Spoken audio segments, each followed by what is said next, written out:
अव्हांखे ॿुधायो नाज़रीन सखर मां मक़तूल नीगर जसपाल जे क़त्ल में मुलविस ॼाणायल जवाबदार जे इतराफ़ वारी वीडियो साम्हूं आई आहे।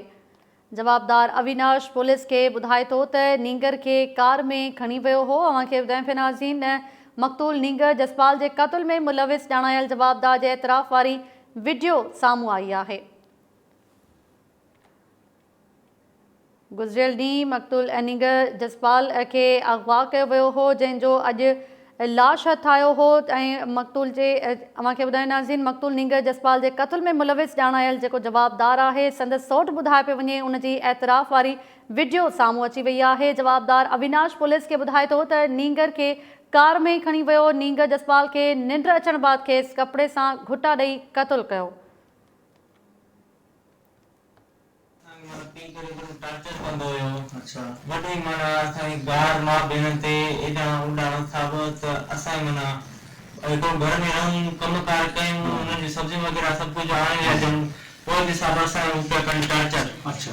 जी, तो बच्चे को फिर कहाँ लेकर गया तू? कहाँ से? सरकार से पहले मैंने बच्चे को मतलब कि ड्रीमर को अटेंड लेकर दिया। हाँ, ठीक है। फिर वो मेरे साथ ही चला, घुमा फिरा। ठीक है। फिर उसको आ गई नींद। ठीक है। नींद में मैंने उसको मतलब कपड़े से ये काम किया। कपड़े से? कपड़ा कहाँ पड़ा हुआ? हाँ, गाड़ी में पड़ा? मतलब पी कर टार्चर। जी नाज़रीन जवाबदार जो जेको वीडियो बयान साम्हूं आयो आहे उहो अव्हांखे ॿुधायोसीं। अव्हांखे ॿुधायूं पिया मक़तूल नीगर जसपाल जे क़त्ल में जेको मुलविस ॼाणायल जवाबदार आहे उनजे एतराफ़ वारी वीडियो साम्हूं आई आहे, जंहिंमें उन इहो एतराफ़ कयो आहे त नीगर जसपाल खे निंड अचण बाद खेसि कपिड़े सां घुटा ॾेई क़त्ल कयो। वधीक तफ़सील मालूम कयूं था सखर मां फारूक सुमरो खां। जी फारूक सुमरो, कहिड़ा तफ़सील आहिनि?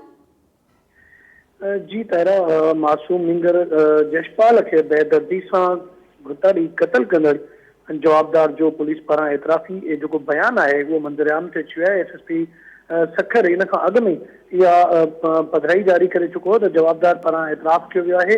हाणे उहो एतराफ़ी वीडियो साम्हूं आयो आहे, जंहिंमें जवाबदार जेको मक़तूल नीगर जसपाल जो सॻो सोट आहे अविनाश, उनजी एतराफ़ी वीडियो साम्हूं अची वई आहे, जंहिंमें उन एतराफ़ कयो आहे त हुन नीगर खे शइ वठण बहाने वठी वियो ऐं उनखे शइ वठी ॾिनी ऐं कार में घुमायो। कार में घुमाइण खां पोइ जॾहिं जसपाल खे निंड अची वई त उनखे उते मौजूदु कपिड़े सां घुटा ॾेई क़त्ल कयो ऐं लाश खे बाद में फिटो कयो वियो।